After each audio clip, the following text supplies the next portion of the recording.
बिहार में बहार हो, नीतीश कुमार हो, ये नारा 2015 में नीतीश कुमार के लिए देने वाले प्रशांत किशोर इस वक्त हमारे साथ हैं।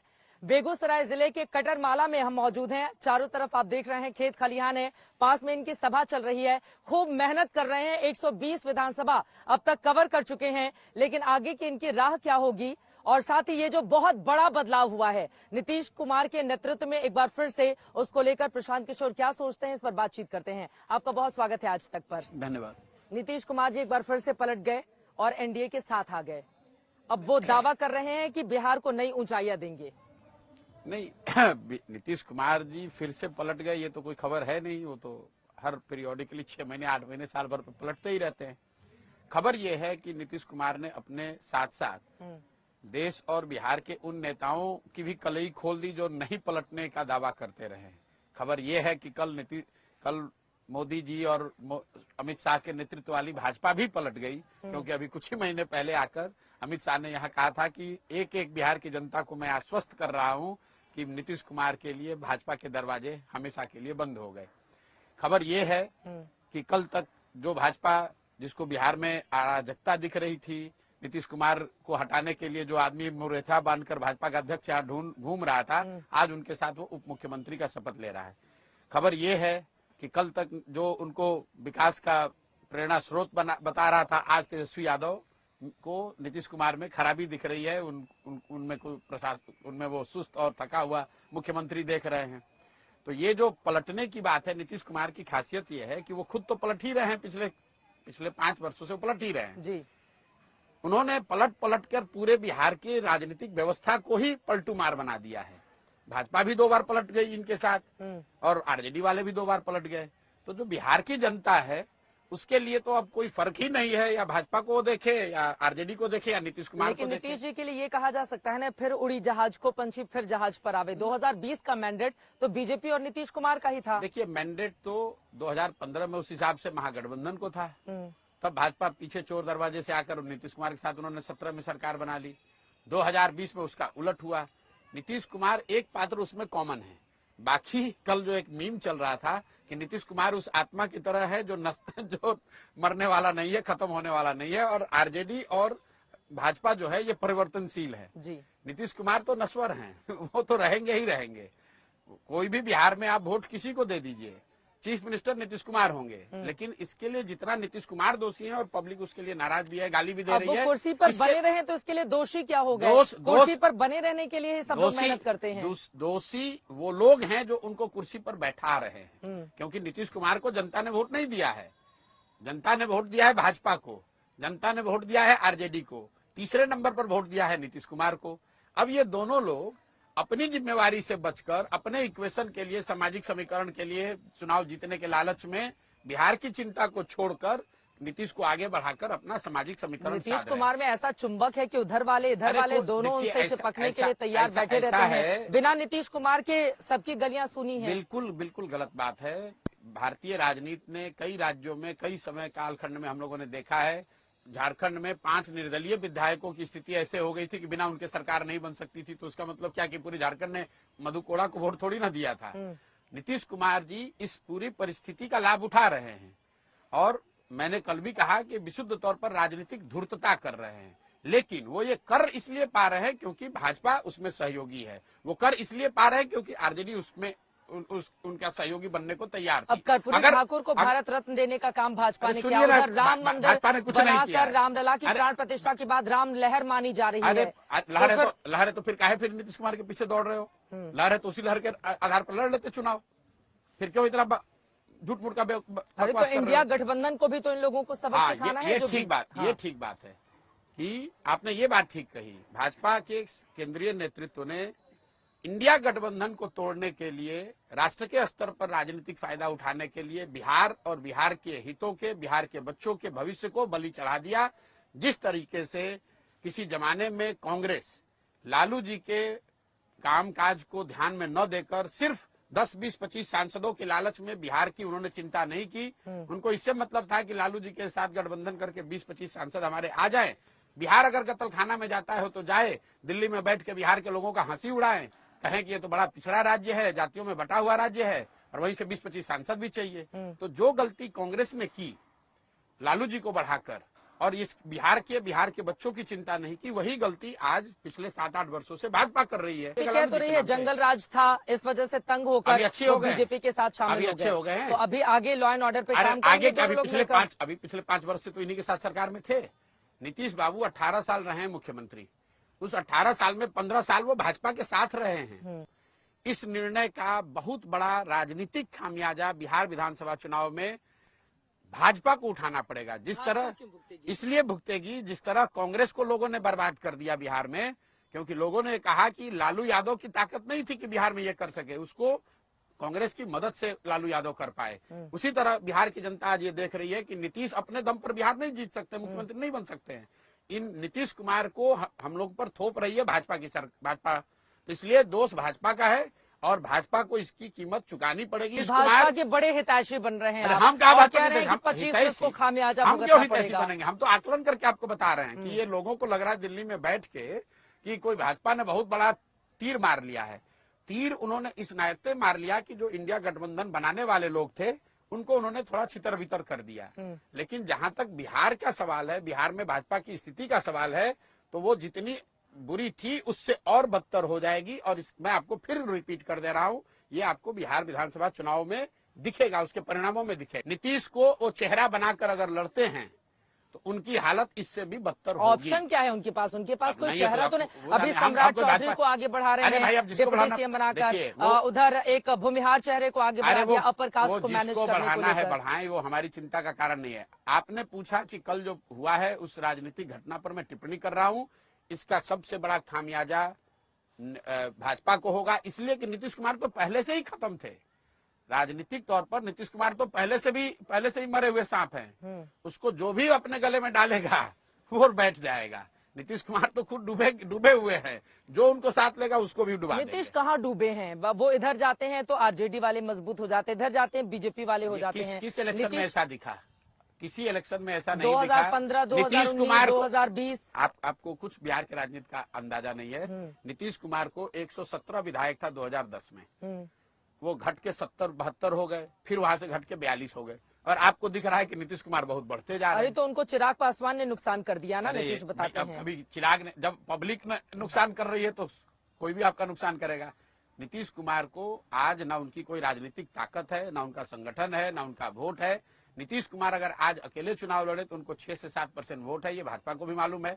अब भाजपा ये चाहती है कि जो मुझे 20-25% वोट है उसमें 7% जुड़ जाए ताकि हमारी नैया पार लग जाए लोकसभा में वो होगा भी। तो नीतीश कुमार के इधर आ जाने के बाद अब इंडिया गठबंधन जो बना था वो क्या पूरी तरह से ध्वस्त हो गया? नहीं, ये तो इंडिया गठबंधन वाले बताएंगे, लेकिन स्वाभाविक तौर पर बनाने वाले लोग अगर उससे अलग हट रहे हैं तो स्वाभाविक तौर पर उसको झटका लगेगा और उसका फायदा बीजेपी को मिलेगा। और यही करने के लिए तो उन्होंने बिहार की बलि चढ़ाई है। बिहार के हितों की बलि नरेंद्र मोदी, अमित शाह, भाजपा ने क्यों चढ़ाई? इसीलिए कि उनको इंडिया गठबंधन को डिस्टर्ब करना था, और वो डिस्टर्ब करने में बिहार एक छोटा सा बैटल ग्राउंड था, जहां उन्होंने कहा कि चलो नीतीश कुमार को साथ में लो, इंडिया गठबंधन खराब होता है। इसी पिछले साल जून के महीने में यहीं से तो शुरुआत हुई थी ना उस इंडिया गठबंधन की, मैंने कवर भी किया था।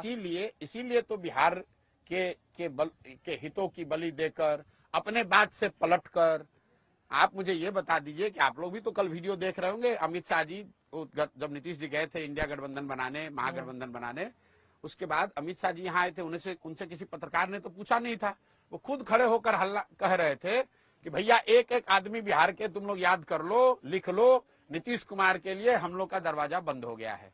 अब लोग मजाक कर रहे हैं कि अमित शाह ने दरवाजा तो बंद कर दिया था, खाली छिटकिनी लगाना भूल गए थे। अब छिटकिनी नहीं लगाए थे इसलिए फिर से वापस आ गए। तो एक चीज और बताइए, नीतीश कुमार जब से सीएम बने हैं, पहले वो आरजेडी पे बहुत ज्यादा वार करते थे, लेकिन अभी उनके निशाने पर कांग्रेस कहीं ज्यादा है। इसके पीछे उनकी बदली हुई क्या रणनीति समझ में आ रही है? उनकी कोई रणनीति नहीं है, उम्र हो गया है, घबराए हुए हैं, कभी इधर कभी उधर। उनकी अब एक प्राथमिकता रह गई है कि भाई किस तरह जितने दिन संभव है जुगाड़ लगाकर सीएम बने रहें। इसके अलावा नीतीश कुमार की कोई राजनीतिक न कोई बहुत बड़ी सोच बची है, न उनकी कोई क्षमता बची हुई है। राजनीति का ये अंतिम दौर उनका चल रहा है। हम ये पिछले 7 महीने से कह रहे हैं, ये आप लोग को कल बड़ी घटना लग रही है। हम तो 7 महीने से कैमरे पर रोज बता रहे हैं कि नीतीश कुमार का ये राजनीति करने का तरीका है।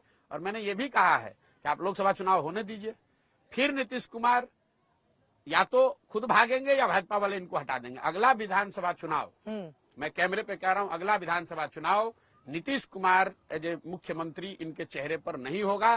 भाजपा का ये दम नहीं है, और अगर दम है तो भाजपा वाले ये घोषित कर दे खाली कि भाई नीतीश कुमार ही बिहार के अगले सीएम होंगे, और कह के ये चुनाव लड़ लें। आपको दिख जाएगा उनकी औकात कितनी है, कितनी बड़ी उनकी आप ताकत ही है। कह रहे हैं कि 25 में नीतीश कुमार के बगैर बीजेपी जाएगी, और अगर जाती है तो फिर बहुत बड़ा नुकसान एनडीए गठबंधन को होगा बिहार में। उल्टा आपने सुन लिया, मैंने कहा कि नीतीश कुमार के साथ वो जाएंगे ही नहीं। नहीं जाएंगे, नहीं जाएंगे। नीतीश के चेहरे पर अगला चुनाव नहीं होगा, और अगर होगा तो उसका सबसे बड़ा खामियाजा भाजपा को, एनडीए को होगा। और मैं ये चुनौती भी दे रहा हूं कि अगर आप मेरे बात से इत्तेफाक नहीं रखते हैं तो भाजपा के नेता, शीर्ष नेतृत्व ये घोषित कर दे खाली कि भाई अगला विधानसभा चुनाव नीतीश जी के चेहरे पर, जैसे उन्होंने 2020 में कहा था वैसे 2025 में कह दे कि अगला चुनाव नीतीश जी के चेहरे पर लड़ा जाएगा। खाली वो इतना कह के दिखा दे। आप अमित शाह जी से ये बयान दिलवा दीजिए कि, या नड्डा जी कह दे ये बात कि भाई अगला चुनाव एनडीए नीतीश जी के चेहरे पर, मुख्यमंत्री के चेहरे के तौर पर लड़ेगी, ये कह के दिखवा दीजिए आप। दम नहीं है उनका कहने का, कह के दिखाए। ठीक है। न्याय यात्रा कांग्रेस पार्टी की राहुल गांधी के नेतृत्व में बिहार में प्रवेश कर चुकी है, कितना असर डालेगी? मुझे नहीं पता, मैं तो जानता ही नहीं हूँ। तो अभी आए हैं 2-4 दिन, अपनी शायद उनकी यात्रा है, पूर्णिया कटिहार वाले एरिया में है। अब वो अपना काम कर रहे हैं। हर दल को, हर नेता को अधिकार है अपना काम करने का। भारत जोड़ो यात्रा से कर्नाटक में फायदा हो गया था, दक्षिण में थोड़ी मजबूती मिली थी, लेकिन क्या इससे आपको लग रहा है नहीं, कि आप अगर सिर्फ यात्राओं से ही आप सीधा, कोई कोरिलेशन नहीं है चुनाव परिणामों का। अगर ऐसा होता तो मध्य प्रदेश में भी उन्होंने भारत जोड़ो यात्रा की थी, गुजरात में राजस्थान और छत्तीसगढ़ में भी पद यात्रा हुई थी। तो यात्राओं का सीधा चुनाव पर असर नहीं पड़ता है। यात्रा से, पब्लिक कॉन्टैक्ट से डेफिनेटली एज ए लीडर आपको कुछ फायदा हो सकता है, लेकिन चुनाव सिर्फ यात्रा और जन समर्थन का प्रतिफल नहीं है। चुनाव जीतने के लिए, चुनाव में लड़ने के लिए आपको जन समर्थन के साथ साथ कई और बातें साथ वजह क्या समझ में आ रही है? लेकिन चुनाव के मद्देनजर ही तो ये न्याय यात्रा निकाली गई है। आप जिस मद्देनजर भी यात्रा निकालिए, यात्रा से आप अपनी बात जनता तक पहुंचा रहे हैं, जनता से जुड़ रहे हैं, जनसंपर्क कर रहे हैं। जनता कितना उसको मान रही है, और अगर मान भी जाए तो भी उसके लिए आपके पास प्रत्याशी होना चाहिए, संगठन होना चाहिए, आपकी वो व्यवस्था होनी चाहिए कि उस जन समर्थन को आप वोट में कन्वर्ट कर सकें। भविष्य क्या देख रहे हैं कांग्रेस पार्टी का? 3 राज्य हार गए। अब हमारी क्या विषाद है कि मैं कांग्रेस के भविष्य पर कोई चर्चा करूं, लेकिन स्वाभाविक तौर पर जो अभी दिख रहा है, 85 के बाद से कांग्रेस की जो स्थिति है वो तो सेकुलर डिक्लाइन में है। कांग्रेस इतनी बड़ी पार्टी होने के बाद भी लगातार घट रही है। अब देश में सिर्फ उनकी 3 राज्यों में सरकार बची हुई है। निश्चित तौर पर उनके लिए कठिन समय है, कठिन दौर है, लेकिन मैं उन लोगों में से नहीं हूं जो ये मानता है कि कांग्रेस देश से खत्म हो जाएगी। कांग्रेस किसी न किसी फॉर्म में देश में रहेगी। अपने आप को शायद आज नहीं तो कल, 10 वर्ष के बाद वो रिवाइव भी करेंगे, लेकिन इसका मतलब ये नहीं कि वो रिवाइव राहुल गांधी के अंदर करेंगे। 10 साल के बाद कांग्रेस पार्टी में बदलाव होगा, रिवाइव कर पाएगी। फिर आप ये लोग आप ऐसे पकड़, मैं कह रहा हूँ शायद 5 वर्ष के बाद हो कि 10 वर्ष होगा कि 20 वर्ष होगा, मैं जानता नहीं हूँ। देखिए, जनसंघ 1950, लेकिन अभी तो नहीं हो रहा है। अगले 5 साल तो आपकी बातों से लग रहा है कुछ नहीं होने वाला। मैं आपको एक उदाहरण देता हूँ। जनसंघ 1950 के दशक में बड़ा दल था जी, फिर उसका पराभव हुआ, फिर 80 में भाजपा बनी। तो 30 वर्ष तक जनसंघ और जनसंघ की विचारधारा से जुड़े हुए लोग जो राजनीति करते थे वो डोलड्रम में रहे, लेकिन वो विचारधारा खत्म नहीं हुई। भाजपा के तौर पर उसका पुनर्जन्म हुआ। उसको शुरुआती 5 साल में सफलता नहीं मिली। पुरानी पार्टी सुन है तो लीजिए, आप सुन तो लीजिए। भाजपा को 5 साल सफलता नहीं मिली, लेकिन 84 के बाद नया नेतृत्व, नई तरह का प्रयास, नए आंदोलन, नया जनसंपर्क, ये सबको मिलकर उनको सफलता मिली। फिर एक झटका लगा, दौर आया 10 वर्ष का, 2004 से लेकर अटल बिहारी वाजपेयी के बाद, जिसमें उनको सफलता नहीं मिली। फिर मोदी जी के दौर में आगे बढ़े। मैं आपको ये बताना चाह रहा हूँ कि जो ये राष्ट्रीय स्तर के दल हैं, जिनके 50 साल, 60 साल, 100 साल की लेगेसी है, वो एक दिन में ना बनते हैं ना एक दिन में खत्म होते हैं। ये दौर है, इसमें उठा पटक चलती रहती है, उफान आता रहता है। कभी आपके पराभव के भी दिन हो सकते हैं। मतलब अभी लेकिन अच्छे दिन कांग्रेस के इतनी जल्दी नहीं आने वाले हैं। नहीं आ सकते, इसलिए नहीं आ सकते हैं कि मतलब ये गिरावट भी बहुत लंबे समय में आई है, तो इससे उठने के लिए भी कांग्रेस को लंबा और बेहतर प्रयास करने की जरूरत है। आखिरी के 2 सवाल। सबसे बड़ा मुद्दा 2024 की राजनीति में जो 2 महीने बाद चुनाव होने जा रहे हैं, आप क्या देख रहे हैं? देखिए, जो एनडीए भाजपा है वो तो मोदी जी के नाम, मोदी जी के चेहरे, उनके काम, उनके अच्छा खराब जो उन्होंने किया नहीं किया, उस पर ही चुनाव वो लड़ेंगे। मैं ऐसा नहीं समझता हूं कि चुनाव राम मंदिर पर होगा। राम मंदिर भी it's all part, it's subservient to the brand Modi. चुनाव तो ब्रांड मोदी पर ही होगा। आप मोदी जी को चाहते हैं, मोदी जी को नहीं चाहते हैं, और भाजपा ये चाहती भी है, भाजपा कह भी रही है। तो मैं यही समझता हूं कि मोदी की विचारधारा, उनकी कार्यशैली, उनका डिलीवरी, इस पर ही चुनाव होगा। मतलब मोदी से शुरू, मोदी पर ही खत्म। नहीं, खत्म 2024 तो का नहीं, इलेक्शन। मोदी से शुरू, जनता से खत्म। अब जनता जिसको वोट दे देगी उससे खत्म होगा, लेकिन शुरुआत तो मोदी जी के नाम, उनकी कार्यशैली, उनके सिद्धांत, उनकी विचारधारा, उनका संगठन, सब कुछ मोदी सेंट्रिक ही है एक साइड से। दूसरे साइड से इंडिया है, जिसको कोई बहुत बड़ा अभी ट्रैक्शन कम से कम पब्लिक परसेप्शन में नहीं दिख रहा है। ग्राउंड पर अगर स्थिति अलग हो तो चुनाव में दिखेगा। कितनी सीटें आ सकती हैं? 350 पार का नारा दे रही है बीजेपी एनडीए के लिए। देखिए, पिछली पार्टियां बार से बेहतर प्रदर्शन होगा या मैं खराब होगा, मैं क्या आपको होगी इतना चुनौती? कह सकता हूं कि जो पार्टी चुनाव लड़ती है वो तो नारा यही देती है। बंगाल में भी इन्होंने नारा दिया था 200 सीट जीत रहे हैं, आया 77। नारों का एक अपना नारों के पीछे एक अपनी सोच है, अपनी वजह है। नारों से आप चुनाव सिर्फ नहीं जीतते हैं, वो तो एक पूरे कर्मकांड का हिस्सा है।